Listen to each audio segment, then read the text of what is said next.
The next few days were a blur of old papers, coffee cups, and long evenings at Samuel's dining table.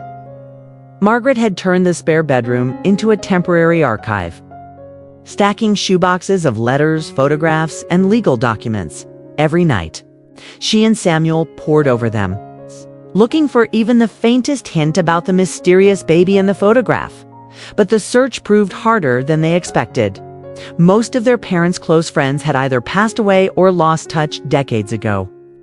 The few remaining relatives remembered little, and their mother's personal diaries, if she'd ever kept any, had vanished.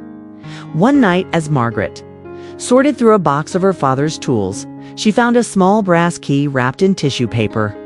On the paper was a scribbled note for the safety deposit box, Elm Street Bank. She froze.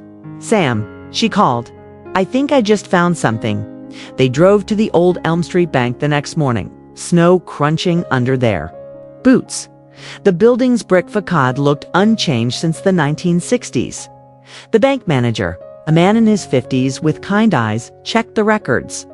"Yes, your father had a box here. It's been untouched for over 30 years."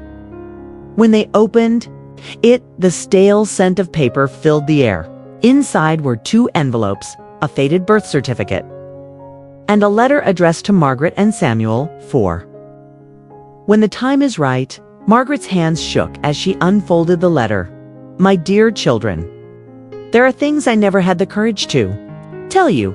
In 1965, I gave birth to a daughter, Evelyn. She was born out of a mistake, but she was never a mistake in my heart. Your father, he insisted we give her up for adoption. He believed it was the only way to protect our family. I fought him, but in the end, I signed the papers. Not a day has gone by that I haven't thought of her. If you ever decide to look for her, the name of the adoption agency is in the other envelope. Please forgive me for my silence. Love, Mamtha." Room went quiet. Samuel stared at the letter, his jaw tight. She carried this secret her whole life. Margaret carefully opened the second envelope.